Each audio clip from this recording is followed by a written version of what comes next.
Melati kuntum tumbuh melata, sayang merbah di pohon cemara. Assalamualaikum, mulanya kata, saya sembah pembuka bicara. Jadi selamat datang ke Pustaka Raja live di SACC Mall bersempena dengan program Pesta Buku Shah Alam Convention Center untuk Pesta Buku Selangor. Saya nervous sebenarnya ni sebab yang kita bawa ni bukan calang-calang. Yang kita bawa ini adalah boleh kita katakan sebagai hero dalam bidang seni. Dan juga di sebelah saya ni pemenang bagi syair pertandingan syair antarabangsa. Jadi saya agak nervous nak tanya juga. Memang pegang mic pun dah takut dah ni sebenarnya. Jadi ada kesinambungan sebenarnya kenapa saya bacakan pantun majlis tadi. Di sini di sebelah kiri saya ni. Tapi saya tak nak uras dengan lebih lanjut. Saya nak bagi ruang kepada hero kita ni, Cik Rostamam dan Puan Syafa. Cik Rostam, aduh minta maaf minta maaf. Okey, boleh beri perkenalan sedikit? Baik, nama saya Roslan Madun. Saya penggiat seni budaya dan sastra. Dah lama lah, lebih kurang 30 tahun. Secara freelance lah. Ya, tidak bekerja dengan mana-mana, dan sampai sekarang saya masih bergiat dalam seni budaya dan sastra. Untuk Puan Syafa? Baik, saya Syafa Antusara Silahuddin, berasal dari Muar Johor dan mula aktif dalam bidang kesenian syair setelah menjuarai pertandingan syair kebangsaan pada tahun 2012 di Tanjung Kling, Melaka. Okey, hari ini tajuk yang bakal kita kupaskan ialah Puisi Nusantara. Jadi Encik, saya nak tanya, apa yang dikatakan dengan Puisi Nusantara? Baik, terima kasih. Sebelum tu kita nak cerita pasal Nusantara dulu. Bila kata Nusantara boleh. Bila kata Nusantara tu termasuklah kita di sini. Dan negara-negara serumpun sehingga ke Papua pun masih Nusantara sebenarnya, di Borneo dan sebagainya. Jadi bila sebut Nusantara tu adalah satu kumpulan ataupun satu kawasan yang luas di Nusantara ni. Jadi bukan dalam konteks Malaysia saja. Itu satu. Keduanya bila sebut puisi ni ada dua sebenarnya. Satu puisi moden, satu puisi tradisional. Atau kalau di Indonesia disebut puisi lama. Puisi moden satu je, iaitu sajak. Jangan silap faham. Sementara puisi tradisional atau puisi lama ni itu ada syair, gurindam, sloka, nazam, pantun dan sebagainya. Banyak sekitar 20 lebih ke 30 gitu kalau disusun betul-betul lah. Jadi itu dua perkara dululah nak disebut. Dah pun dikongsi dah. Maksudnya puisi moden tadi itu adalah sajak. Sajak. Puisi moden adalah sajak yang kita tengok dalam surat khabar, yang ada pertandingan di Kelang Masjid Sajak dan sebagainya, itu puisi moden. Itu puisi moden. Tapi puisi tradisional ataupun puisi lama ni dia banyaklah, termasuk pantun, syair, gurindam, sloka dan sebagainya. Okey, dalam era moden ni kita tengok ramai yang tak tahu puisi itu apa. Saya sendiri pun tadi apa yang saya baca saya tak tahu, saya tak dapat nak membezakan antara puisi dan pantun dan nazam dan syair. Jadi apa beza? Macam mana kita nak tahu perbezaan di antara semua tu? Baik, puisi tradisional memanglah setiap puisi itu ada perbezaan, ada ciri-ciri yang tertentu lah. Kalau nak dihuraikan akan jadi panjang. Tapi yang paling mudah, pantun semua orang tahu. Pantun 4 baris serangkap, ada rima di hujung, rima di tengah sama. Kalau syair pun 4 baris serangkap, tapi rima di hujung sama. Kalau nazam 2 baris serangkap. Kalau gurindam 2 baris serangkap, adalah ciri-cirinya yang tertentu lah. Itu secara asas lah kan. Jadi ciri-ciri setiap puisi tradisional itu ada ciri-cirinya yang tersendiri lah. Tapi yang penting di situ, kenapa puisi tradisional ini dilahirkan, dikarang. Semuanya menjurus ke arah memberi nasihat. Memberi nasihat, memberi pengajaran, memberi pendidikan, ataupun memberi teladan-teladan yang berguna melalui karya-karya tersebut. Itu yang penting. Malah ada setengah puisi itu sangat sufi sifatnya atau lebih kepada puisi keagamaan sebenarnya. Itu sebablah dulu puisi-puisi tradisional ini menjadi salah satu terpenting dalam kehidupan masyarakat. Itu sebab dipanggil puisi lisan.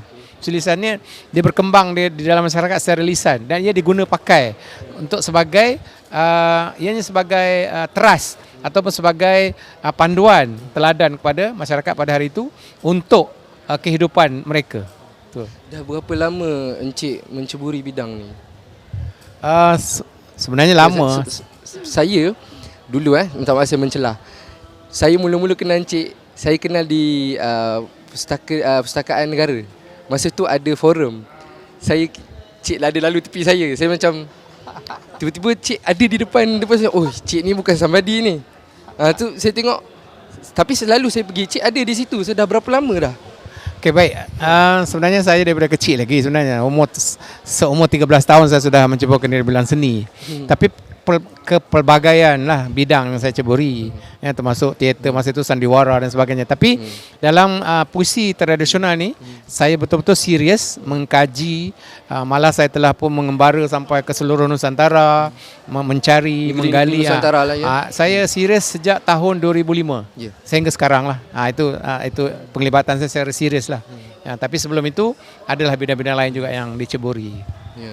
Pada Puan Syafa pula saya nak tanya. Ya. Macam tadi legend dah cakap kan, dia ceburi bidang ni daripada dia muda. Puan Syafa mula menceburi bidang ni pada peringkat awal umur berapa? Kalau saya kembali kepada detik saya mula menceburi bidang ini adalah sewaktu saya mengikut satu pertandingan puisi warisan yang dianjurkan oleh Dewan Bahasa dan Pustaka pada tahun 2012. Dan pada ketika itu pertandingan diadakan, ada 3 jenis pertandingan, iaitu pertandingan syair, nazam dan gurindam. Dan untuk pertandingan tu masing-masing ada 3 juara lah. Macam saya, alhamdulillah saya dinobatkan sebagai juara syair. Zafira Bahia juara gurindam, dan untuk nazam saudara Arifin Uzay dari Melaka.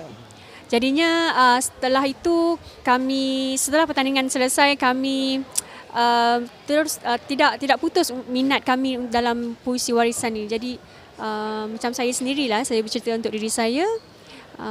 Saya setelah menjuarai pertandingan, setelah itu saya aktif mengikut Ayahanda Roslan Madun dalam persembahan kebudayaan puisi warisan di beberapa acara di Malaysia dan juga di Indonesia. Ada sekitar pada tahun 2012 dan 2013 sebelum saya berangkat ke Belanda untuk sambung pengajian.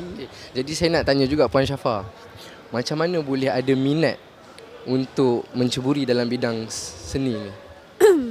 Untuk saya sendiri, untuk mula minat tu sebenarnya datang dari bagaimana kita terdidik sewaktu kecil.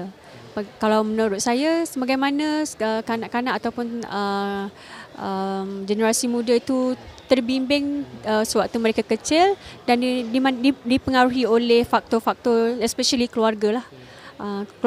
Keluarga saya main peranan penting dalam membentuk minat muzik yang saya ada sekarang, kerana arwah ayah saya juga beliau seorang guru dan juga seorang pemuzik dan seorang penyanyi lah. Menarik, sangat menarik. Saya dulu pernah juga nak belajar, tapi saya macam tadilah saya cakap, saya tak dapat nak differentiate lagi. Jadi saya nak tanya kepada Encik, macam mana kita nak differentiate sebetulnya? Macam pantun tadi Encik ada cakap kita dengar rima akhir dia. Kalau nazam apa semua, sebab saya tahu dia ada logat-logat dia ada dia punya seni lenggokan dia. Macam mana kita nak pastikan yang itu adalah nazam, yang ni adalah puisi? Baik, itu dari segi belajar teori dan praktikal. Ianya harus melalui pembelajaran, ya, sama ada secara langsung atau tidak langsung, ya, melalui bengkel-bengkel dan sebagainya. Di situ kita akan mengenal tentang puisi-puisi tersebut. Dia dari aspek ciri-cirinya, definisi dan sebagainya lah. Dan bagaimana puisi tersebut untuk dipersembahkan. Itu semua ada dalam bengkel. Seperti yang bengkel kita buat baru sebentar tadi. Kan? Ya, kita berkongsi pengalaman itu dan dari situ lahirlah mereka-mereka yang boleh ke tengah atau boleh membuat persembahan dalam puisi-puisi tersebut lah, berbagai-bagai jenis puisi. Dan kemudian macam mana nak adakan idea? Macam saya nak bercakap ni pun, kita mesti nak kena susun kan.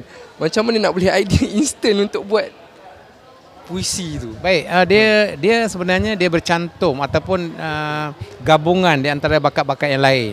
Sebagai contohnya, yang paling mudah ialah latar belakang mereka itu. Kalau mereka itu orang teater misalnya katanya lebih mudah. Kalau latar belakang mereka itu mereka memang penyanyi sebagai contohnya. Sama ada penyanyi rakaman atau bukan penyanyi rakaman, lebih mudah juga sebab mereka ini sudah sering naik turun ke pentas. Ya. Jadi kita menggunakan elemen-elemen tersebut, kebolehan-kebolehan ataupun aspek yang dah sedia ada sebagai seorang untuk mempersembahkan sesuatu. Ya, macam Syafa sebagai contoh, dia sebenarnya asalnya dia penyanyi sebenarnya. Ya, dia penyanyi, dia backup singer dan dia ada banyak pengalaman. Jadi mudah bagi dia untuk saya di peringkat awal dulu mengajar dia bersyair dan bila dia naik ke pentas itu dia sudah menguasai pentas itu. Saya cuma memperkenalkan irama syair tersebut sebagai contohnya. Kemudian dia itu adalah usaha dia sendiri, kebolehan dia sendiri. Jadi latar belakang seseorang itu penting juga untuk menjadi seorang pendendang syair sebagai contohnya atau pendendang gurindam dan sebagainya. Tapi untuk mengenali puisi-puisi tersebut, mengenali dan untuk praktikkannya kena melalui bengkel lah, kalau tidak pun di sekolah atau di universiti. Dan juga kita perlu membaca, banyak membaca Puan Syafa. Kita ada soalan. Adik, saya nak menambah sikit. Sebenarnya saya kira mengadakan bengkel-bengkel yang dianjurkan oleh badan-badan kerajaan dan bukan kerajaan merupakan satu langkah yang penting menurut saya, kerana kalau tak adanya ruang-ruangan seperti ini, kami yang generasi muda ni kadang-kadang tercari-cari di mana. Itulah. Ya, macam mana nak dapatkan ilmu mengenai puisi tradisi. Kerana kalau saya sendiri saya tak dapat ilmu ini di universiti. Saya harus bergaul, berjumpa dengan orang yang bukannya ada terlibat langsung dengan di dalam universiti. Maksudnya saya kena pergi ke lapangan, pergi ke kampung-kampung, macam saya pergi ke bengkel-bengkel yang dianjurkan. Menurut saya bengkel-bengkel seperti ini memang perlu ada dan perlu diteruskan supaya generasi muda ni tak putuslah, maksud ilmu ni terus ada begitu. Betul lah Puan Syafa cakap tu, sebab generasi muda ni diorang tak ada pendedahan tentang benda-benda dah lama dah ni. Lagi satu yang penting ialah pendekatan. Sebab apa? Puisi-puisi lama ni kalau yang aslinya kalau untuk generasi muda mungkin dia akan boring. Ya, irama dia monotonous begitu tanpa muzik. Jadi saya dengan Syafa kami telah membawa satu kaedah bahawa puisi-puisi lama ni, syair gurindam Selokan ni kita persembahkan dengan iringan muzik. Ya, kadang-kadang iringan muzik tu satu kumpulan muzik betul, bukan satu keyboard saja sebagai contoh. Ya, malah kami sedang berusaha untuk mempersembahkan puisi tradisional ni dengan orkestra kalau ada rezeki. Jadi pendekatan-pendekatan ini akan menyebabkan golongan muda suka. Dan kita memberi inovasi ya kepada persembahan tersebut. Ya, sebagai contohnya kalau puisi lama itu syair itu agak slow, kita rancakkan sedikit, tetapi tidak mengubah iramanya. Maksudnya masih kekal irama tersebut, cuma tempohnya lebih pantas sebagai contoh saja. Jadi dengan menyesuaikan keadaan sekarang, menggunakan teknologi yang ada, ya, jadi ia akan menyebabkan golongan muda suka kepada puisi-puisi lama. Sebagai contoh, kalau di Indonesia saya sering ke sana, di Batam misalnya, gurindam itu didendangkan oleh sebuah kumpulan muzik rock. Kan, tetapi liriknya masih gurindam. Jadi itu adalah saya fikir salah satu kaedah untuk supaya anak muda minat dan gurindam itu tidak tinggal dalam perpustakaan saja, tapi dipersembahkan kepada umum. Tak lapuk dek hujan, ya, tak lekang dek panas. Tak lekang dek panas. Itu ayat yang kira kalau tadi Cik dia bagi dalam konteks yang panjang, saya bagi dalam konteks yang pendek je. Kan Cik kan. Kita ada soalan daripada Facebook, Puan Nazaliza Hassan. Soalan berbunyi, mungkin saya bagi kepada Puan Syafa. Bagaimana untuk terapkan minat dalam diri BBNU, budak baru Naab, masa kini untuk minat dan suka pada puisi serta gurindam? Baik, untuk generasi BBNU, ini anak saudara saya yang terbiasa dengan dengan artis BBNU ni. BBNU ni mula popular melalui media sosial. Dan menurut saya media sosial hari ini begitu penting dalam membentuk kebudayaan dan kesenian masyarakat generasi muda. Jadinya kalau pendapat saya, tentu saja melalui media sosial kita harus kembangkan puisi-puisi tradisional, puisi nazam, gurindam, sloka, syair melalui media-media yang popular, tak semestinya di YouTube. Kita juga ada di Facebook. Di Facebook, di Sekarang Twitter. saya menunggu juga TikTok kalau ada saya orang nampak. bersyair kan. Sekarang ni TikTok semuanya lagu-lagu Yalah, lagu-lagu yang dah Korea, remix, lagu lagu Korea. mix lah. Tapi saya menantikan kalau ada generasi hari ini BBNU, saya tak kira lah BBNU ke yang bukan BBNU pun, yang anak-anak ni, mereka sekarang ni terbiasa dengan budaya TikTok. Apa kata masukkan Satu idea yang bagus tu. Betul. Masukkan puisi-puisi tradisional. Saya cabar generasi muda ni untuk nampak masukkan tu Puan Syafa. puisi-puisi warisan dalam medium TikTok. Itu satu cabaran tu. Ya. Pada yang baru-baru nak up, bukan sahaja baru nak up, malahan yang diorang hanya gunakan TikTok tu untuk buat benda-benda yang mengarut. Kalau anda menggunakan lagu yang sama, ya, tak ada betul. kelainan. Tak ada Cuba kelainan. ambil lagu puisi ni, masukkan dalam TikTok. Betul tak tag Betul, TikTok betul, ni? betul. Jadinya saya fikir orang tertanya-tanya, bukan hanya di Malaysia Hmm. saja, di seluruh dunia, kerana TikTok boleh diakses di seluruh dunia kan. Dan dalam TikTok juga, suka untuk saya maklumkan, sebenarnya dalam TikTok kita boleh ambil suara orang tu saja. Kita boleh miming saja menggunakan pergerakan badan. Okey, ada lagi soalan daripada Abang Live. Ada penyair, penggiat seni di luar negara menjadikan puisi mereka untuk menegur rakyat dan pemimpin. Bolehlah bagi pada legend. Okey, ini. baik. Sejauh mana perkara tersebut diamalkan di Malaysia? Okey, ini soalan yang sangat menarik sebenarnya. Betul. Saya secara peribadi memang saya merakam beberapa sloka-sloka untuk menegur sebab sloka itu prinsipnya ialah berjenaka sambil mendidik atau menegur. Dan pada hari ini, beberapa hari ini, sloka Pak Kaduk itu telah di-share dalam berbagai grup. Betul. Ya, grup WhatsApp dan sebagainya. Dia sangat sesuai dengan keadaan sekarang. Sebenarnya ini berlaku sebenarnya, cuma barangkali keprihatinan orang-orang atau rakyat atau pemimpin sama ada mereka melihat atau tak melihat. Ya, saya fikir waktu-waktu tertentu mereka akan mencari benda ni. Sebenarnya ini berlaku walaupun tidak dalam skala yang besar. Saya secara peribadi sebagai penggiat, saya merakamkan syair-syair sebagai contoh syair Setia Kawan. Kalau dibaca, ditengok balik syair Setia Kawan yang dalam YouTube itu sangat sesuai untuk keadaan politik sekarang. Yang mana kita kena bersetia kawan, lupakan sengketa dan sebagainya kan. Kita harus bersatu. Kita setia kawan tu harus mengatasi rasa yang tak puas hati yang lain.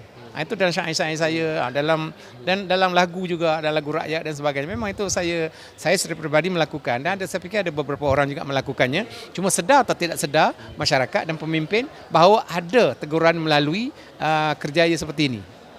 Ya. Saya rasa Puan Syafa ada nak kongsi sesuatu berkaitan dengan yang tadi inilah. Sebab orang Melayu ni dia suka berkias tau. Ya. Dia suka berkias, dia suka tegur dalam, kadang-kadang tu dia tak bagi direct tapi dia bagi sikit je, sak. Oh, terasa ni.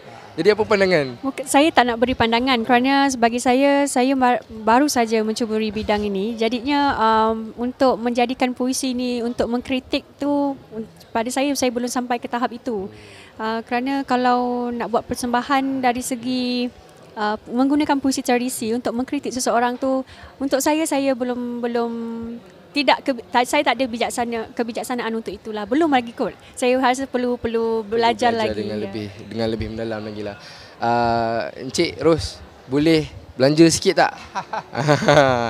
Mesti saya rasa penonton di Facebook Live ni mesti nak dengar. Aduhai Malang Pak Kaduk, ayamnya menang kampung tergadai. Ada nasi dicurahkan, awak pulang ke Buluran. Mudik menongkah surut, hilir menongkah pasang. Ada isteri dibunuh, nyaris mati oleh tak makan. Wah. Berkias dalam itu sebenarnya itu adalah satu peringatan ada sebenarnya. Penyampaian sebenarnya tu. Kalau kita dengar betul-betul baik tu, haji dia ada penyampaian sebenarnya. Puan Syafa mesti ada juga. Okay, saya nak berkongsi sebuah syair, dua rangkap syair, iaitu sebuah syair berjodoh Syair Rakis yang popular di negara Brunei Darussalam dan juga di Malaysia. Dan menggunakan irama Sarawak. Bismillah itu mula karangan,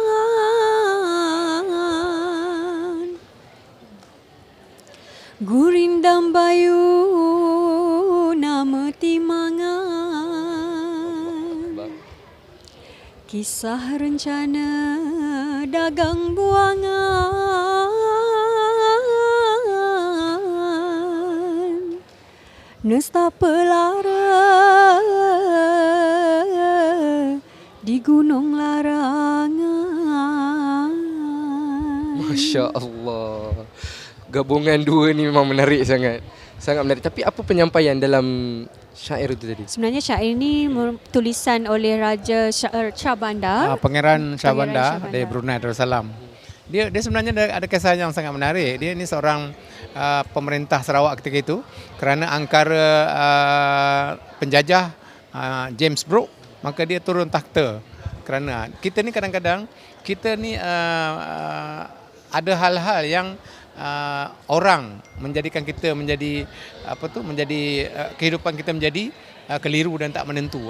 Jadi dalam sains itu panjang sebenarnya. Itu tadi adalah pembukaan saja. Pembukaan lah. Ya. Okey, sekarang ni tadi dah dibelanja syair dengan alunan yang sangat merdu, dan alunan tu pun dia ada kategori-kategori dia kan. Ada irama-iramanya. Ada irama-irama dia. Jadi saya nak tanya pula, kenapa perlu memertabatkan puisi Nusantara? Baik. Puisi tradisional ni ataupun puisi lah termasuk sajak juga, tapi terutama puisi tradisional atau puisi lama, Gurindam, syair, nazam, sloka segala macam itu adalah akar kita. Malah puisi moden, sastra moden sekarang tercetusnya daripada puisi tradisional. Tanpa puisi tradisional, puisi moden sekarang tak ada. Jadi ia akar kita. Kalau kita tak pegang akar, kalau kita tak jaga akar, kalau akar tercabut, bermakna kita ni akan jadi masyarakat yang tidak boleh berdiri lagi. Jadi kita kena jaga akar kita. Ya, kita kena jaga akar kita. Maksudnya puisi-puisi lama ni, puisi tradisional ni kita kena pelihara sebaik-baik mungkin. Itu pada pandangan saya. Sebab macam mana sekalipun kita ada pengaruh-pengaruh luar atau segala macam hal-hal yang lain, puisi tradisional ni tidak boleh kita lupakan. Itu adalah akar kita. Itu pandangan saya. Apa pandangan Puan Syafa? Kan menyentuh tentang syair ni, saya nak tambah sikit lah. Pada bulan ini Dewan Sastra, kami berdua telah menulis berkenaan dengan perjalanan syair kami dan dikongsikan kepada pembaca Dewan Sastra, Dewan Bahasa Pustaka. Ada dibukukan ke? Majalah Dewan Sastra. So Keluaran bulan ni jadinya boleh dapatkan secara percuma di Dewan Bahasa Pustaka. Dapatkan, ataupun kalau tak boleh nak dapatkan majalah tersebut, anda boleh layari, ada satu website lah di eSastra. eSastra Saya fikir eSastra DBP macam tu lah. DBP tu boleh dapatkan di website lah. Okey, kita ada soalan daripada Fawaz Mio. Saya yakin soalan ini saya nak tuju kepada Cik Ros. Okey, ikut pengalaman ahli panel, sejauh mana DBP bawa puisi Nusantara ke benua lain? Bawa ke benua lain Pernah tak didendangkan? Okay, saya tak boleh nak menjawab mewakili Dewan Bahasa sebenarnya, sebab saya tidak bekerja dengan mana-mana. Tetapi saya banyak kali bekerjasama dengan Dewan Bahasa. Sebagai contoh, tahun lepas saya mengadakan festival syair internasional di Kota Tanjung Pinang. Dalam festival itu kita ada bengkel, kita ada konsert, kita ada pertandingan syair antarabangsa. Dewan Bahasa menyumbang sedikit atau sebahagian daripada membiayai. Jadi saya fikir itu adalah satu usaha Dewan Bahasa untuk membantu saya mengadakan program di luar negara. Yang disebut tadi sebagai ke benua lain benua lain. Itu salah satu. Dan saya setakat ini bila saya memohon daripada Dewan Bahasa untuk mengadakan program di luar Malaysia, sentiasa dibantu. Tak banyak sedikit. Saya fikir itu peranan Dewan Bahasa telah membantu. Apatah lagi kalau dia adakan di Malaysia macam kita adakan baru-baru ini di Kuantan Pahang, Dewan Bahasa telah menaja hadiah pertandingan 8,000 lebih. Wah. Ya, itu sebab pertandingan antarabangsa. Jadi peran saya boleh menjawab beginilah. Ini bukan jawapan daripada Dewan Bahasa sebab saya bukan Dewan Bahasa, tetapi Dewan Bahasa bekerjasama dengan kami NGO untuk memartabatkan Berkolaborasi, puisi tradisional ini di dalam negara dan juga di luar negara. Ya. Ya. Okey, Puan Syafa, apa pendapat Puan Syafa sekarang ni? Rata-rata lagu-lagu yang ada di Malaysia ni kan tidak ada unsur-unsur mendidikkan pun. Lebih kepada unsur kita kata lara lah. Tak semualah. Tak semualah. Saya Maksud tak rasa. So ada lagu yang bagaimana saya rasa itu bagaimana kamu melihat sesuatu muzik itu. Bagi saya kalau muzik itu contohnya syair laguku syairku apa namanya? Laguku syairku yang popular tu. Apa? Suaramu syairku. Suaramu Something like Syairku. that. Tapi ada orang kata lagu tu untuk kekasih, untuk sama manusia. Tetapi kalau orang hayati balik lagu tu untuk Allah Subhanahu Wa Taala kan. Bagaimana yang pentingnya persepsi, interpretasi masing-masing bagaimana melihat suatu lagu itu. Macam lagu hip hop. Yeah. Rap. Sebenarnya kalau lihat betul-betul banyak elemen-elemen tradisi ataupun perbidalan peribahasa, syair, sloka dan sebagainya di dalam lagu tetapi tidak dinampakkan kerana temponya yang pantas, dengan yang catchy, yang ada gerak tari dan sebagainya. Kalau lihat macam kami pengamal puisi tradisional, kami tidak menari, kami tidak berdansa dengan tempo yang menggunakan tempo yang pantas. Ikut interpretasi, berbalik pada soalan, mengikut pada interpretasi seseorang lah. Tapi tidak semua lagu yang tidak baik. Ada lagu yang baik di Malaysia. Kita masih tidak kurang lagu-lagu yang baik yang mendidik masyarakat. Ya. Kita ada soalan daripada Facebook lagi. Hikmah Hassan, penerimaan anak muda dan luar negara tentang puisi Malaysia. Saya rasa soalan ni saya kena serahkan kepada Ayah Lan kerana beliau sering keluar negara, especially di Legenda. Indonesia, tengok masyarakat anak-anak muda di Indonesia lah. Setiap bidang seni atau sastra dia memang ada kelompok dia. Memang ada kelompok dia. Tapi pengalaman saya bila saya mengadakan persembahan ini, setakat ini di Brunei, di Indonesia lah dan sebagai di sekitar rumpun Melayu lah ya, sebab ini puisi tradisional ni berbahasa Melayu ya. Setakat ini yang tampil itu memang anak-anak muda pun. Sebenarnya memang tampil anak-anak muda. Malah bila saya live di RRI di Medan ya, macam berbalas pantun gitu, saya menjawab pantun melalui secara live. Kemudian mereka mengajak saya minum kopi. Lepas tu bila saya pergi balik, rupanya ramai sambutannya, mereka mendengar di radio, dengar, apatah lagi kalau di TV atau secara langsung. Jadi saya pergi dan mereka berbual tentang puisi tradisional ini. Sangat-sangat menarik. Macam saya sebut tadi, macam di Batam, di Tanjung Pinang, anak-anak muda yang kumpulan kita rancak ni menggunakan puisi tradisional dalam lirik lagunya, dalam gurindam dan sebagainya. Jadi sambutannya sangat menariklah pada saya ya. Malah kalau di sini mungkin di sini tak ada, kalau di Indonesia macam di Banjarmasin, dalam rancangan radio dia memang ada siri ataupun rancangan khusus tentang syair. Tentang syair. Sampai sekarang masih ada. Kalau begitu juga di RRI Indonesia di Medan dan sebagainya, dia ada rancangan khusus membicarakan tentang puisi tradisional. Malah saya pernah menjadi panel beberapa kali. Ya, cuma di sini barangkali sebenarnya ada di radio klasik, ada sebenarnya. Saya ada pernah siri bercakap tentang syair, beberapa siri dalam radio klasik sebenarnya. Sebenarnya ni ada ya, tetapi ialah barangkali oleh kerana perkara ini dia tidak menjadi dalam arus perdana sangat ya. Jadi dia tidak disedari, tapi usaha itu ada dan sambutan di dalam macam di dalam negeri pun, macam kita buat baru ini di Kuantan penuh, auditorium penuh sebenarnya ketika pertandingan syair dan juga konsert syair. Begitu juga di Indonesia. Jadi kita dapat sambutan sebenarnya. Ada sambutan, bukan tak ada. Ada, dan bila didengar tu orang dah tahu dah. Ya. Ini orang kata sebagai satu lambang, ini bangsa kita. Ya. Bila kita bacakan je deklamasi ke apa, kita dah tahu dah, ini mesti bangsa Melayu. Ya. Ada ke bangsa lain? Saya rasa bangsa Melayu sahaja kan. Yang kita bercakap sekarang puisi tradisional memang Melayu lah, bangsa Melayu. Malah kalau ke Indonesia, kalau di Jakarta tu sudah jauh tak ada. Kan bangsa-bangsa kan di Indonesia dia berbagai etnik kan. Tapi yang kita bercakap tentang puisi tradisional ini memang bangsa Melayu yang berbahasa Melayu. Ya, itu sebab bila saya pergi di sebelah-sebelah Riau sampai ke Daik Lingga lah. Kalau di sebelah Jogja, di sebelah Jakarta tu bukan tak ada. Kalau ada pun daripada kelompok Melayu lah. Ya, kalau ada dalam Jawa dan sebagainya dia ada puisi-puisi dia tradisional yang lain dalam konteks lain lah. Dalam konteks yang berbeza. Kalau nak syair Gurinam Seloka ni kebanyakan di kalangan masyarakat Melayu lah. Okey. Saya ini soalan yang bermain dalam fikiran saya daripada tadi lagi. Kalau kata kita nak buat puisi kan, dan kita nak menyampaikan puisi, kita perlu memakai pakaian kebangsaan atau boleh je casual? Sebab selalunya benda tu related dengan pemakaian dan identiti tu sendiri. Okey, kalau untuk pertandingan kita tengoklah syarat pertandingan. Kalau disyaratkan memakai pakaian busana Melayu, pakailah. Tapi kalau untuk persembahan yang bebas yang tidak terikat dengan pertandingan, bebas saja. Bebas saja. Saya kalau saya buat persembahan, kalau rasa saya nak pakai blazer, saya pakai blazer. Kalau saya nak pakai kemeja, saya pakai kemeja. Kalau saya nak pakai cermin mata, saya pakai je. Yang penting bukan itu.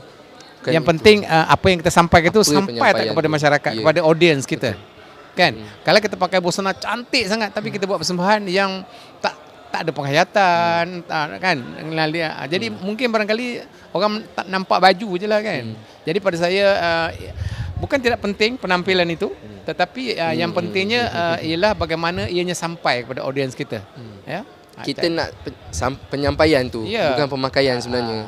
Kalau saya nak tambah sikit lah pengalaman saya kalau buat kalau persembahan saja, saya kadang-kadang pakai macam blazer, set ataupun macam baju kurung moden. Tapi kalau untuk pertandingan memang saya dan fahamkan teks, saya kena pilih pakaian yang bersesuaian. Contohnya kalau macam pertandingan tahun lepas, saya bawakan syair Sufi. Ya, syair Hamzah Fansuri, syair Perahu yang dikarang oleh Hamzah Fansuri, seorang tokoh sufi dari Sumatera. Dan saya harus ikut apa makna dalam teks itu berkenaan dengan kehidupan, kematian dan sebagainya. Jadinya harus berpakai yang sopan dan harus bertutup dan sebagainya. Itu untuk pertandingan. Untuk pertandingan memenuhi kriteria lah. Dan saya bertanggungjawab itu kerana saya membawakan syair sufi. Menjiwai. Jadi, betul. Saya sangat saya bertanggungjawab kerana saya menyampaikan syair itu kepada penonton. I think kalau saya bercakap tentang ni pun saya menggigil because of kerana saya bukan itu, tapi bila saya membawakan irama yang syair sufi dan sebagainya, saya harus menjiwai dan terus menghormati teks karya itu. Last soalan saya untuk Puan, masa kronologi sepanjang rentetan perjalanan tu, macam mana masa nak naik atas stage, lepas tu nak buat masa menyertai pertandingan tu kan, apa perasaan tu? Okey, saya ini bercerita tentang pertandingan tahun lepas, yang diadakan di Kuantan, Pahang bersempena dengan setanggi antarabangsa yang pertama kali diadakan di Kuantan, Pahang, ya. Dan pengarahnya di sebelah saya lah, ya.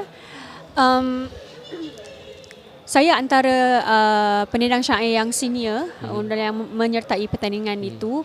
Walaupun saya penendang syair senior, tidaklah bermakna saya ala kadar, persiapan saya ala kadar. Saya harus memberi yang terbaik. Saya masuk pertandingan bukan untuk berlawan dengan orang lain. Saya berlawan dengan diri saya sendiri.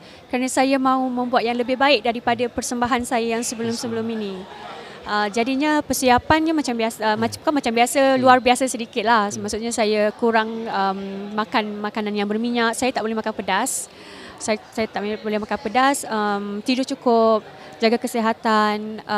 Yang pentingnya fahamkan teks syair. Kerana kamu membawa teks syair. Apa maknanya? Yelah, betul. Semuanya lah. Saya sayu sikit lah sebab pertandingan tu kan. So, tapi alhamdulillah berbayarlah dengan apa yang saya yang dah diusahakan. Sangat menarik. Kalau saya rasa saya sendiri yang naik atas podium atau stage tu, saya dah pengsan. Gaya Puan tadi pun, bila dia bercakap, dia ada stop dia, ada berhenti. Nampak dia punya aura dia kat situ. Sama juga dengan Encik Ros. Ada berhenti dia, cara nak berhenti kat mana kan. itu sebenarnya bukan mudah. Kena belajar, kena datang bengkel. Betul. Bila ada bengkel, datang dan raikan. Kan? Kalau boleh ramaikan supaya kita tak lupa. Itu adalah budaya kita sebenarnya. Okey, kita sudah pun sampai ke penghujung slot untuk hari ini, untuk saat ini. Jadi saya nak Encik Ros dengan Puan tuntaskan berkaitan dengan puisi Nusantara. Saya dulu dapat Baik, saya sebagai generasi baru dalam bidang puisi warisan mengajak rakan-rakan penendang yang baru yang ingin berjinak-jinak dalam bidang ini untuk kita gemilangkan atau kita lestarikan puisi tradisional meskipun maksud saya begini, kita ada banyak puisi tradisional dan Betul. anda boleh pilih irama, anda boleh pilih puisi yang mana yang anda suka. Kita ada nazam, gurindam, sloka, syair dan setiapnya mempunyai keistimewaan yang tersendiri. Jadinya saya sebagai generasi muda ingin mengajak semua BBNU, bukan BBNU, tua muda, tidak terlambat untuk anda mempelajari tentang keindahan falsafah estetika puisi warisan ataupun puisi Nusantara ini. Dan ingin saya kongsikan untuk kadang-kadang orang tanya saya macam mana nak tahu tentang nak dapatkan info tentang bengkel-bengkel ni. Sebenarnya boleh ikuti Facebook Encik Roslan Madun sebenarnya dan atau saya sendirilah untuk nanti saya kongsikan info. Nanti boleh letak di ruangan komen ni. Tentu saja boleh. Facebook Encik Roslan Madun dan Puan. Boleh. Okey, untuk Encik Roslan Madun. Baik, saya pendek saja. Kita jangan sekali-kali meninggalkan khazanah bangsa kita ini. Ya. Kalau kita tinggalkan dia, takut nanti bila di hujung perjalanan kita akan sesat. Allahu Akbar. Ya. Jadi di dalam puisi tradisional sangat banyak nilai-nilai yang diperlukan untuk kehidupan kita. Nilai agama dan sebagainya. Jadi kita kena pegang cukup-cukup, ya, jangan tinggalkan. Kalau maksudnya kita boleh saja menerima apa saja bentuk seni budaya daripada luar dan boleh saja, tak ada masalah pada saya. Tetapi kita jangan tinggalkan yang kita. Ya? Jangan tinggalkan budaya. Jangan tinggalkan khazanah kita sendiri. Warisan kita ni. Warisan. Warisan turun temurun. Awak kena bersyair lepas ni, belajar dengan boleh. Saya akan cuba insya-Allah selepas ni. Saya akan add Cik Ros. Saya akan ikuti insya-Allah perkembangan semasa demi semasa. Okey, kita telah pun sampai ke slot terakhir dan jangan lupa datang ke Pesta Buku Selangor. Bermula daripada 27 Februari hingga 8 Mac. Tinggal berbaki hanya 5 hari sahaja lagi. Okey, kita akan ada next slot selepas ni. Okey, jangan lupa saksikan kami, tontonkan kami di Pesta Buku ni. Okey, Assalamualaikum. Sekarang itu daripada kami bertiga. Assalamualaikum warahmatullahi wabarakatuh. Bye.